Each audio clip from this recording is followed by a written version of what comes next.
Let's go. All right. Can Mike Woodson get it done? Mike Woodson, the guy who put together a roster last year where he had Gabe Cupps starting games and Xavier Johnson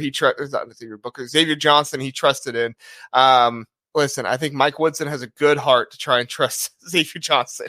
I don't know if it was the best idea on paper with everything you've seen, but at the end of the day, Mike Woodson is a very good coach at getting his big men to play well. I love the addition of Umar Ballo. I love him going right next to Malik Renew. This list does not include Langdon Hatton, who is coming in and is going to be somebody that can stretch the floor as a big man for this team, which I love that as well. Cannon Carlisle. I love Miles. I mean, I just love so many of these additions. Luke Goody, I think, is a fantastic addition. I love all of it. My thought process is just, can Mike Woodson put together a modern basketball team who is able to play in such a way that they can win the Big Ten? I'm not asking him to be NBA modern, okay? I'm not asking him to go Brad Underwood last year and have all the length and everything like that and play positionless basketball. I'm not asking for that. I'm just asking, Mike Woodson, can you scheme up enough three-pointers? Can you scheme up your guards well enough? Because one of the only guards that I've seen Mike Woodson do it with is Jalen Hood-Schifino, who is just a fantastic talent. Burke, do you have trust in Mike Woodson to be able to create a modern game plan for this roster? I do. And, there was a time last season when I didn't, and the fan base is up in the air, like just as a whole collective. It's one way or the other, but what gave me confidence was within a week of our season being a wrap, we're not going to the NIT. It's time to build. Within a week, he got the commits of Trey Galloway, of Malik Renew, and Mackenzie Mbako. And that, as far as the transfer portal era goes, getting those three guys to return as quickly as he did, that is the biggest win of this whole transfer portal. You can't tell me if Mike Woodson wasn't the coach for this, if those guys didn't have faith in him, Mackenzie Mbako can go get $2 million somewhere. He can. The fact that he wanted to come back to Indiana tells me Mike Woodson has something, and he wants to do something with the guys he's got. He pitched them an idea, and he went out and got the pieces to see that idea come to fruition. And we can't really say we have seen it, because when it comes down to it, this is kind of Mike's first fresh start as a head coach. He came onto the scene. Trace Jackson Davis was Archie's guy, but he was able to convince him to stay, and he took it to the next level. And look at him in the NBA; he's killing it under him. It was that resume builder that got Kel'el Ware, and then Kel'el Ware went out there and is absolutely just showing off in the combine. And it's doing stuff like that, just building the resume. But it is that backcourt was the issue. When he came to Indiana, he brought with him Xavier Johnson. And at the time, Xavier Johnson out of Pitt, dude, that was an exciting transfer to grab. It was. He was loyal to him to a fault, I would say, on this last season. We kind of saw it that last year at TJD. You saw maybe Xavier Johnson wasn't the guy to, place the team's shoulders on next season. But he went with him to the end, and it came up short. But that being said, with the way that those guys recommitted, I truly believe that Mike Woodson will be able to figure something out with this squad. There's just so much talent. We said we had plenty of talent last year, but it was all in one spot. He addressed everywhere there was a shortcoming in talent. Our two guards from last season are now the 6th man and the 10th man. I would say, because Ja'Kai Newton's coming back, possibly Gabe could be the 10th man. So it's crazy what he's done. Oh, that was before the Langdon edition. Gabe might be the 11th man after this. Which is saying, we have to be one of the only teams where your starter, who, Gabe Cupps, let's be real. This is how barren our backcourt was last year. Gabe Cupps was playing 25 minutes a game. Crazy. Yeah. Crazy. I think that, Burke made some of the same points that I had in my notes before we started recording here. There's no question in my mind that he can build a team in this current era, because he does have the track record of doing that already. You even go back to his second year when Trace was thinking about going to the NBA, and he was able to convince him to come back for his senior year. So acquiring talent and retaining talent is something that Mike Woodson does not have a problem with. What we're waiting to see now in the fourth year is, can he take the talent and use it properly? And, I can't answer that question because, again, like Burke said, we haven't seen it yet. And we're waiting to see it. The talent has been there.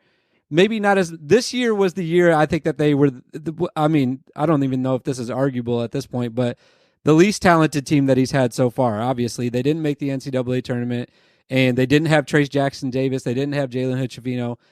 They didn't have NBA players on their team this year. Besides Khalil Ware, yes.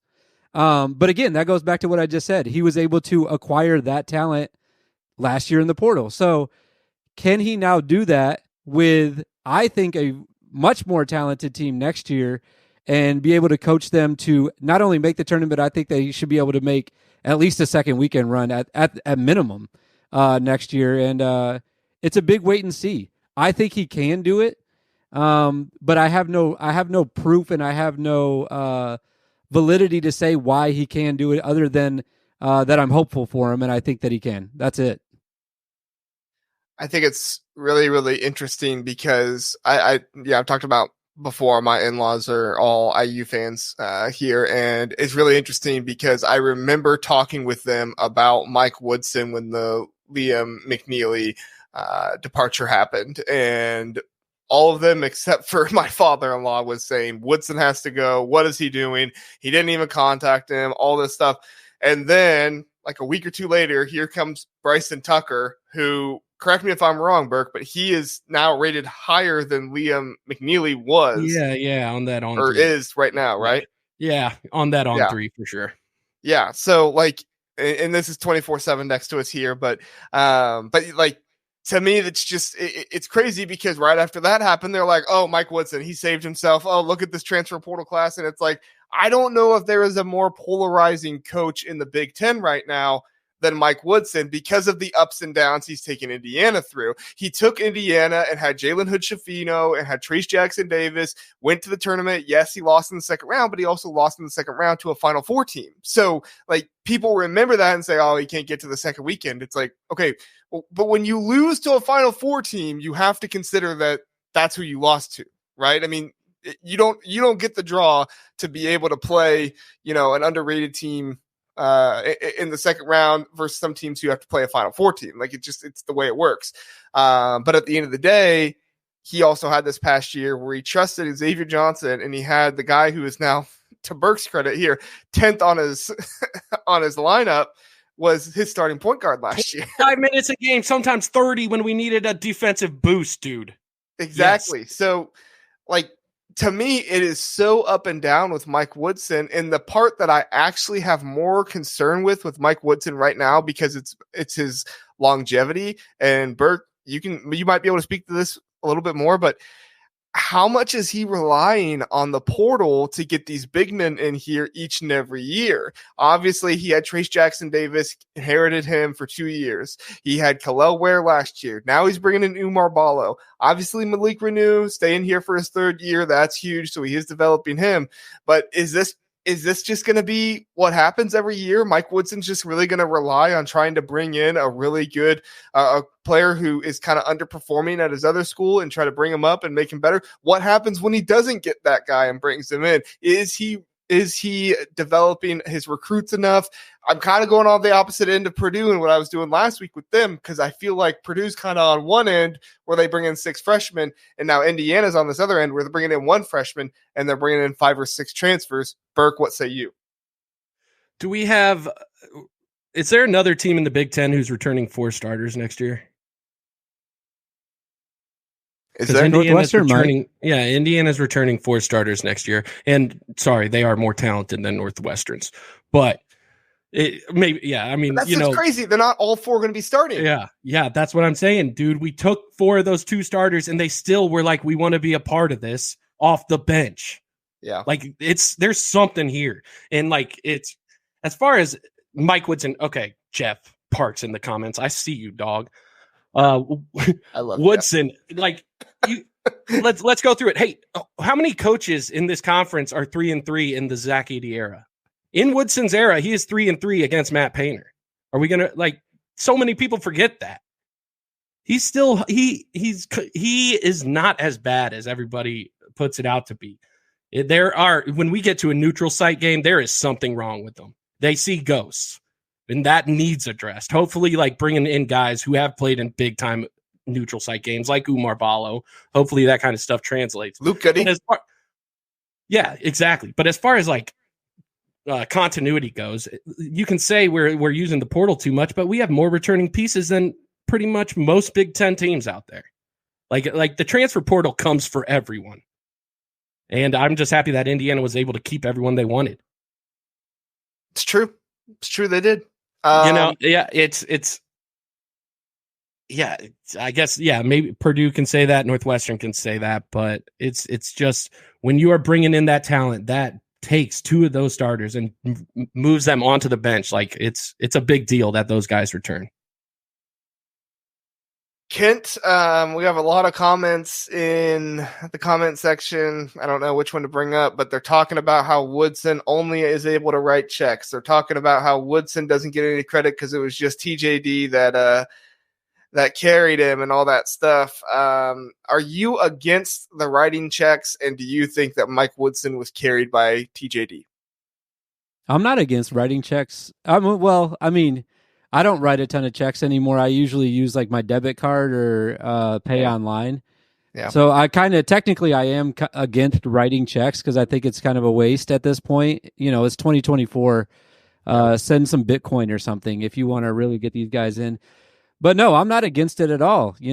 Mike Woodson can send me some money if he wants to. I don't mind that at all. This is the era that we're in right now. That's such a to me, like, and I'm not calling out anybody in the comments specifically, but like that's such a lazy thing to say now. Like everyone has the opportunity to write checks. So if your team is doing it, that's great. And if you are mad at a team doing it, that's your own fault for being mad at that. So like I don't have a problem with it at all. I don't think that I've been all for transfer portal and NIL everything, man. I want it to stay like this forever. I want it to be the Wild Wild West. I want money to be thrown around like crazy. And to say that, he's just good at writing checks or whatever, like I just don't understand that. Like your team can do that too. If they choose not to, that's your fault as a fan for being upset about that, I think. Yeah, and especially now that's it's a third of the job now. It really is. Totally. Like writing checks is a third of the job now. If your head coach can't write checks, he might be gone. You're seeing that in Fran McCaffrey and Tom Izzo. Like if they don't figure it out, their time is not as long as they think. Well, my thing too is like, are we only writing checks to portal players? Recruits don't get checks. I mean, because that's what it oftentimes gets, associated with is like, oh, you brought in a bunch of portal players, you must be, paying big money. And it's like, no, if you bring in a near 5-star recruit, or if you bring in a 5-star recruit, I guarantee Liam McNeely did not go to Connecticut for $0. Like, I guarantee Cooper Flagg did not go to Duke for $0. I guarantee, they went to turn around struggling programs. Yes, like. Yeah. I mean, to me, it's like wild to even say that because it's like I've never heard anybody be like, oh, Kansas City just won the Super Bowl. They're just good at writing checks to Patrick Mahomes. Like, what? They paid, of course. That's what you do. You pay to get the players. Like, and that's what we have now in college basketball. So like, or college sports in general, I should say. So that's just, to me, it's not an argument anymore to just say that at all. There never was actually. To say like a team is writing checks, that's why they're getting good players. Like, well, duh, everyone is doing that. Yeah. I just think everybody writes checks to somebody, and that's the coach's decision. Who are you writing checks to? You're writing checks to recruits. You're writing checks to portal players. It sounds like Washington paid Great Asabora, $2 million. Danny Sprinkle, I don't think that was the right check to write, but guess what? He wrote a check, and somebody else could be writing checks worth $2 million as well. They might have just like sparsed that out a little bit better than 2 million players or $2 million to one player. So I don't know. I don't know where to stand on IU. I am a little bit nervous about the portal and bringing in the big players, but at the same time, like I'm not as down on Mike Woodson as some other people. I think that Mike Woodson can put it together. I think that we've seen him put it together, and as much as yes, TJD was a big part of why they were able to have their run and do as well as they did, I do think that Mike Woodson played a part in that as well. I don't want to completely dismiss him. Maybe I'll eat my words after this year. Maybe Mike Woodson will finish, the bottom half of the Big Ten, and I'll be eating my words. If so, hold me accountable. But I really do think that this Indiana team is going to be a top 5, top 3, possibly even win the Big Ten this season. Let me provide a stat to defend that point for you. So Tony Adranja of the Assembly Call podcast, he collected a really awesome stat because it makes Indiana look really fantastic. So it was the 2023 to 2024 Power 6 productions for each of the rosters right now. And at number 1 was Indiana with 88.2. That is proven production on the roster as it stands. Indiana is the number 1. Kansas was at number 2 with 84.5. And that is 88.2 and 84.5. That was before we added Langdon Hatton's 10 points and before Kansas lost Riley Kugel to education. So feel good about Indiana's talent because there's a ton of proven production. There definitely is. We don't need jumps. We don't need jumps. We just need this to all fit together, which is, that's Mike Woodson's biggest test. That is a big thing though too, Burke. You have to admit that's a tough thing to do too. It's not easy to just get guys to come in and mesh together instantly. Yeah. I will say the pieces he did though, man, that backcourt he's bringing in works together. Like the best part of Kanon Carlisle's game is his ability to shoot off the catch.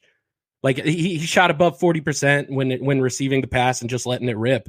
And he does not have to be the primary ball handler on this team like he was at Stanford. He's going to be working on the outside to get open, and it'll work out. I'm very confident in what this team can do. I'm convinced. This is kind of Jeff's comment here is kind of just the all-encompassing piece of why we're doing these, like, is a team struggling or thriving? Yeah. We did it with Illinois. We did it with Purdue. Now we're doing it with Indiana. Like, I'm just not convinced winning the portal translates to winning basketball. I'm also not convinced that winning the recruiting battles translates to winning basketball. I think there needs to be a mix, and I feel like this offseason especially, there are teams that are really going hard at recruiting, and there are teams that are really going hard at the portal. And at the end of the day, the team that I've been the most critical of, so maybe this is hypocrisy on me, but the team that I've been the most critical of, who might be doing it the best, is Ohio State. They're bringing in recruits, and they're bringing in transfer portal guys, and I'm over here saying, oh, Ohio State's not going to be that good. Maybe I'm a little bit jaded because of Chris Holtmann, but like at the end of the day, like this is what it comes down to. At some point, we're going to realize what is better, bringing in the portal guys, bringing in the recruiting guys, or is it just better to bring in a mix of each? It's going to be really interesting to find out. I think it's going to always be a mix because if you look at the teams, I know we have a very small sample size at this point with, people have been able to transfer for a long time. This is not a new thing that guys are transferring. It's just the transferring in masses is what's new to college basketball. But with what we've seen just the last couple of years, there's always been at least a couple of transfer guys in the on the championship teams, right? This is not like there's not a team out there that's like we recruited all these guys and built them up for 4 years, and that's why we're at the national championship. There's always going to be at least a portal guy, and then obviously building from within is important. So I think it's always going to be a mix. I agree. Oh, yeah. Wouldn't be able to get through this segment if I didn't bring up a LFG comment. Appreciate you being here, LFG. IU is loaded. Look up their roster and balanced and what you want, a bit of everything. I agree. My biggest thing is, can Woodson put it together? I think he can. We'll see if he can make it happen. It'll be really interesting to see. Burke, you're a Woodson believer? I'm all the way, man. Right. those guys who decided to come back, like you just said, that Ohio State team, man, they're really putting some pieces together, but it would have been nice to have Okpara. It would have been nice to have Roddy Gale to kind of show them the roots. Dude, like as far as utilizing the transfer portal, Arkansas's bringing in 11 guys. They had one returning on their roster. Is he supposed to give them a tour of the whole town, show them where to eat, whose house we're partying at? Like, you need those guys on campus to bring those transfers in and not bring them into the program, but like the community. They need to I like feel the like they idea. belong there. I like the idea of the one player left on Arkansas is giving all of the players a tour, including Coach Cal. Yeah, the speaker box on the tip. Yeah.